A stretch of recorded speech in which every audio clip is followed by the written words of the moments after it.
মা পূজা, তোর জন্য একটা ছেলে দেখেছি, দেখ।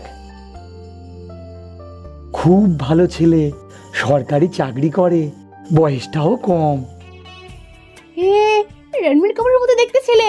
এত ভালো ছেলে হাতছাড়া করা যাবে না। কিন্তু যদি হ্যাঁ বলি, বাবা বিয়ে পাগলা মেরে গেছে, তারা অন্য কিছু ভাবতে হবে।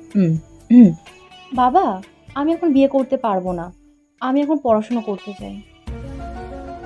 আচ্ছা ঠিক আছে মা, তুই যেটা ভালো মনে করবি। তুমি কিরকম বাবা? হ্যাঁ, আমি না বললাম বলে তুমি আমাকে আর জোর করবে না? কোথায় আমি না বলবো, তুমি আমাকে ভালো করে বোঝাবে, তা না মোটেই পুরো নষ্ট করে দিলে। ঠিকই শুনছো, ভুল কিছু শোনো। এক টেন্সে আমি রাজি হয়ে যাই, তারপর সবাই আমাকে বিয়ে পাগল মেয়ে বলো। কই, আমাকে জোর করো, আমাকে রাজি করো বিয়ের জন্য। তোকে এই ছেলেকে বিয়ে করতেই হবে। আচ্ছা ঠিক আছে বাবা, তুমি যখন এত করে বলছো, আমি রাজি বিয়ের জন্য। পুরো মার মতো হয়েছে।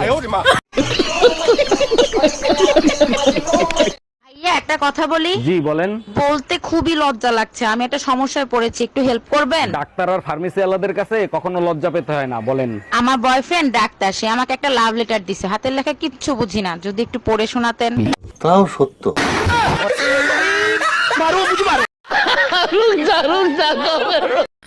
বিয়ে করে ছেলের নাম রাখবো সর্বনাশ, বইয়ের সাথে ঝগড়া হইলেই বলবো তোমাকে বিয়ে করেই সর্বনাশ হয়েছে।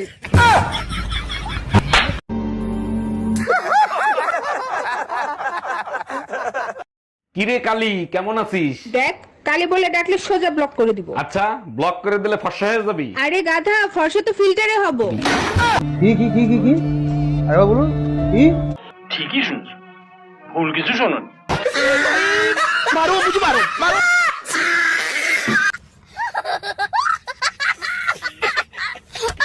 জানেন ভাবি, আপনাকে দেখলেই না পাগল হয়ে যাই। আচ্ছা বলেন তো, দুনিয়াতে এত মেয়ে থাকতে ভাবিদেরকে আপনাদের এত ভালো লাগে কেন? আরে ভাবি, অন্যের গাড়ি চালানোর মজাই আলাদা। আর অ্যাক্সিডেন্ট হইলে দায়ভার মালিকের, তাই না? গজব বেইজ্জতি है, गजब बेइज्जती है। समझ रहे हो समझ रहे हो ना? বন্ধুরা, ভিডিওটি ভালো লাগলে লাইক, কমেন্ট, শেয়ার এবং চ্যানেলটি সাবস্ক্রাইব করতে ভুলবেন না।